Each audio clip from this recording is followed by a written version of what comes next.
Hello, everybody. Scott Golden here, Golden Opportunities Coaching. Hope your day is going well wherever you may be, and hope you're staying safe during these trying and difficult times. In any event, if you're new here, please like, subscribe, comment below. If there's an audio you'd like to hear, please comment below, and we'll try and get that done for you as quick as possible. In any event, today we're going to talk about ways that relationships can cause depression, or the causes of relational depression. And so, relationships can cause depression when they're not going well and when there's an emotional disconnection that is going on in the process for everybody. And there's a lot of reasons that happens, but we're going to talk about 7 or 8 of those today and hopefully shed some light on some things that you may be struggling with if you're coming to the close of a relationship. I've seen more relationships end in a short span of time. You think about COVID being a thing in the last 4 or 5 months nationally and internationally, but I've seen more relationships close during this time than probably any other time in my career at such a rapid rate. And I think it has to do with some of these things we're going to talk about today. And so one of them is no common goals, no common ground. If you're in a relationship with someone where you don't share a common vision of where life is going, depression will come about because you realize and recognize at the core that you have to, on some level, give up your vision or they're going to have to give up theirs. And you know there's a fight that comes with that. There's a disagreement that's going to come through the process of, do I give up my dreams, my goals, my vision for what I want my life to be, or do I have to force my partner or coerce my partner or convince my partner into doing same? And either way, that's an uncomfortable conversation, a series of conversation. And so when there's no common goals, depression comes in because it's like I have a choice to make.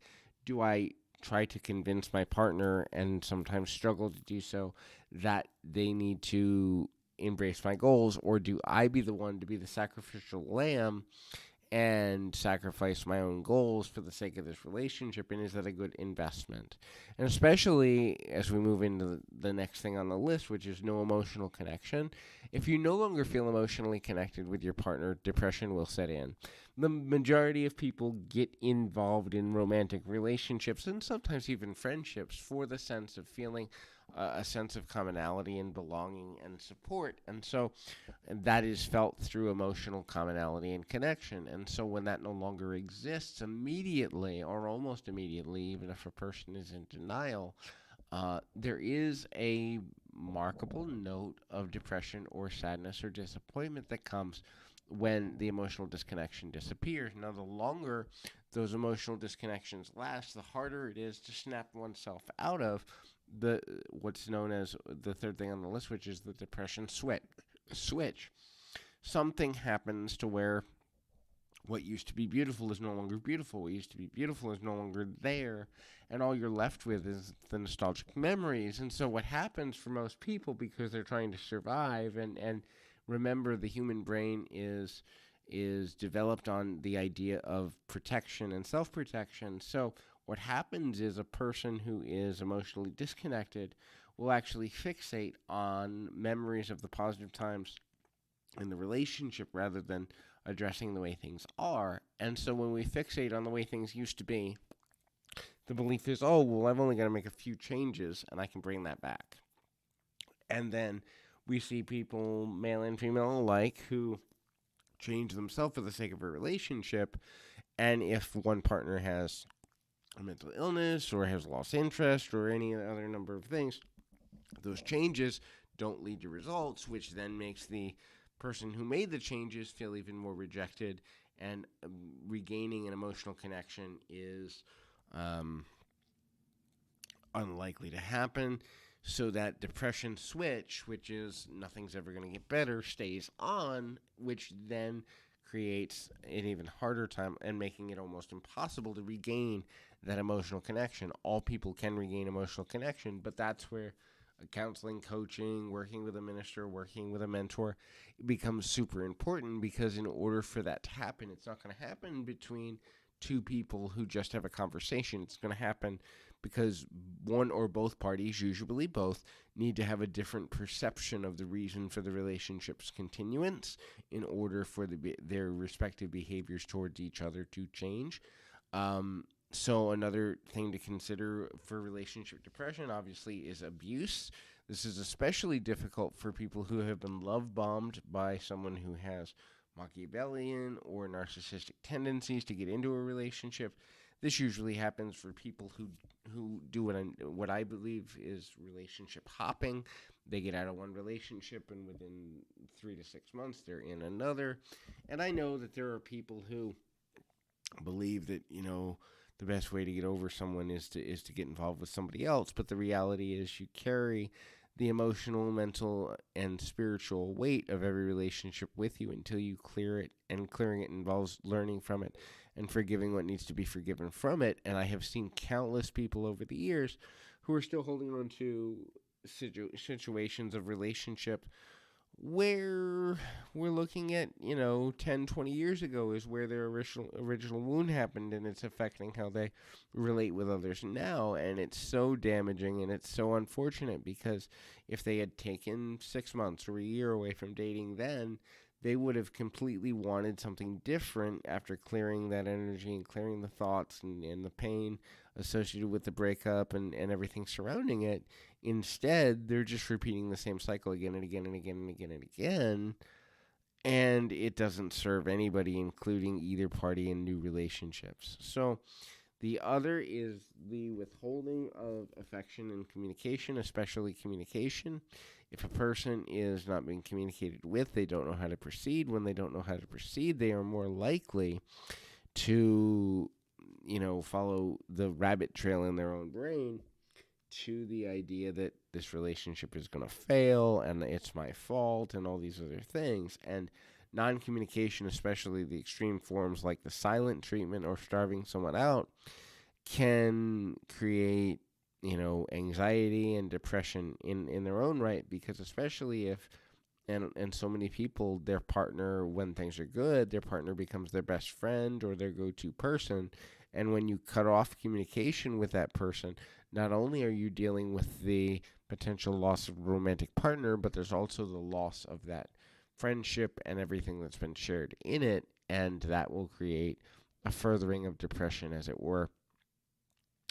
The reality, now this is when a couple is realizing that the way they're behaving towards each other isn't working, or it doesn't work, or hasn't worked, or won't work.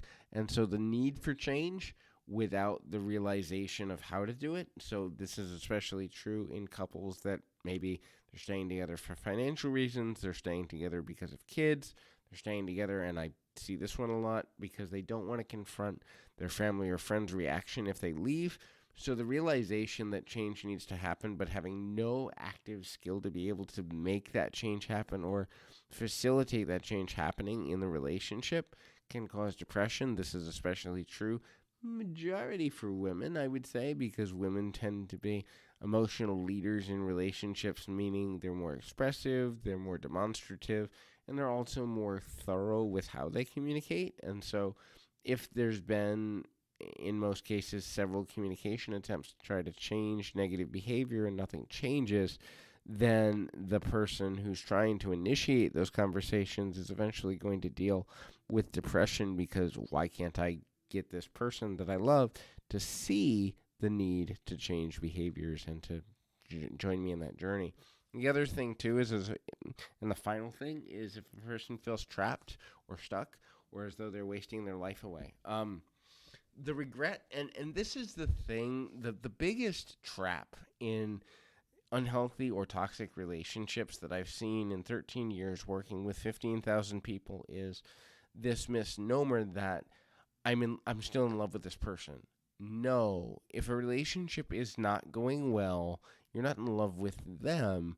You're in love with who you think they can be. You're in love with their potential and the history you've already shared.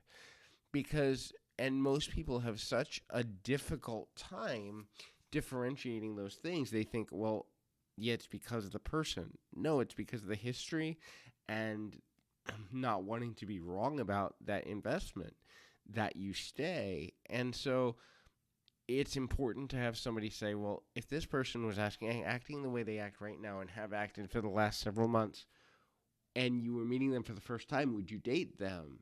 No. And so if that were the truth, or would you marry them, or would you live with them, or whatever the case is. But if that's true that you wouldn't, then you're in love with an image you've created in your own mind, and that letting go of that image, that in itself can cause depression, which is why people lie to themselves so much about the condition of a relationship. There's a statistic that says 50% of first marriages end in divorce, 65% of second marriages end in divorce, and of that, so let's say, let's call that, just stay at the 65%.